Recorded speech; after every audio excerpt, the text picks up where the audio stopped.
Vamos à análise de outros temas da atualidade com Marta Cerqueira Gonçalves. Marta, muito bom dia. Bom dia. E olhamos sempre para o tema da sustentabilidade das contas públicas. É sempre disso que falamos quando olhamos para este período de apresentação do Orçamento de Estado. Agora focamos-nos num dos aspectos da sustentabilidade, as instituições particulares de solidariedade social.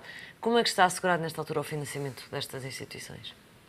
Está assegurado de uma forma muito débil. Estas instituições existem há muitos anos em Portugal, numa ideia de maior implementação do Estado Social, de uma maior cooperação entre o Estado e entidades que permitam, numa política de proximidade, assegurar uma série de valências aos cidadãos, lares da terceira idade, centros de dia, jardins de infância.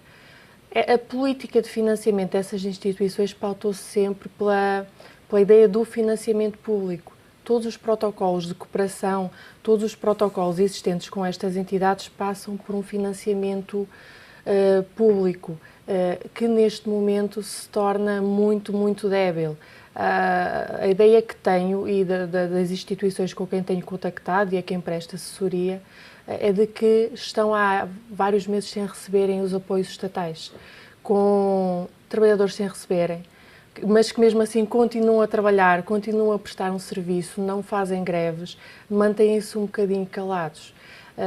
E, no fundo, o alerta que eu gostaria de trazer aqui é, muitas vezes estas instituições têm um enorme peso na nossa economia. De um último estudo que foi feito, apercebi-me que tem um peso económico semelhante ao de uma indústria de papel. E o peso económico tem uma correspondência relativamente àquilo que é o esforço para apoiar estas instituições? Sim, sim.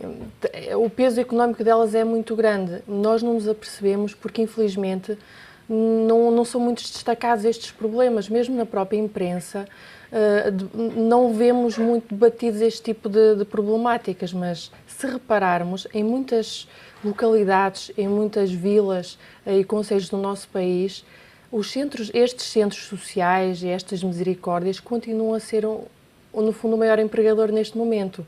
Em localidades onde fecharam as unidades fabris, onde o setor da construção civil já caiu por terra, estes centros, além de prestarem todos estes apoios sociais, continuam a ser o maior gerador de emprego. E quando o financiamento não é assegurado, como é que estas instituições têm sobrevivido? Com muito esforço e com muitas dificuldades.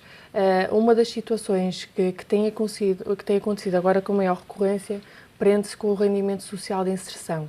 Para apoiar as famílias que são beneficiárias deste tipo de rendimento e reintegrá-las na sociedade, foram criadas equipas locais.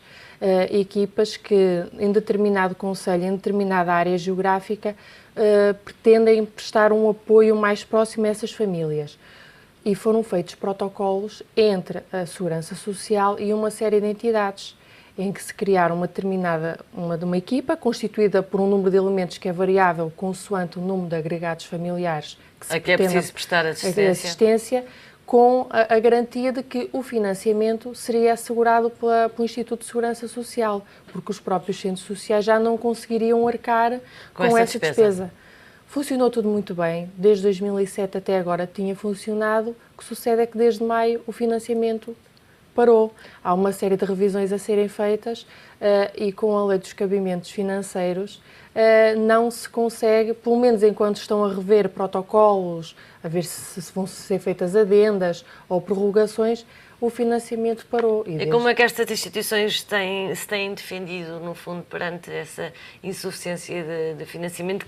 Que armas é que têm, nem que sejam jurídicas, à sua disposição para poderem acelerar de alguma forma, se é que podem, a reposição do financiamento?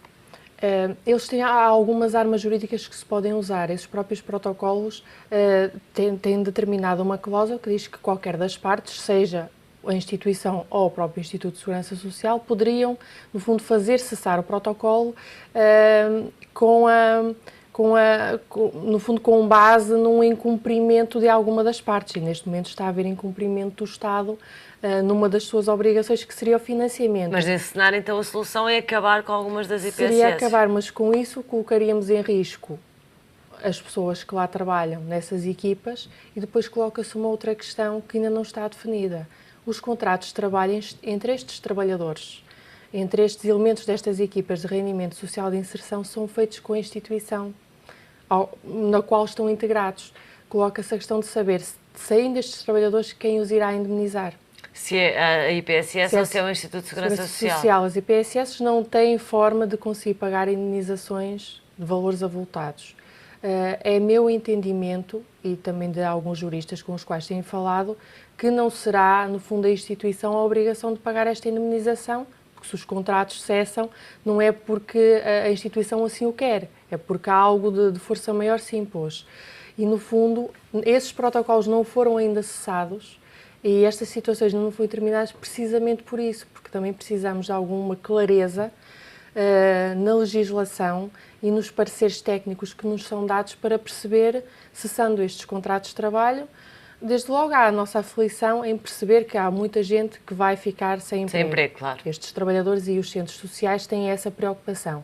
Depois perceber quem irá pagar estas indemnizações, porque estamos a falar de indemnizações de valor avultadíssimo. Marta, muito obrigada. O comentário de Marta Cerqueira Gonçalves, um olhar sobre a situação financeira frágil das instituições particulares de solidariedade social que, nesta altura, têm tido mais dificuldades em obter financiamento junto do Estado. Fazemos aqui uma curta pausa neste primeira hora, não sai daí, voltamos já a seguir.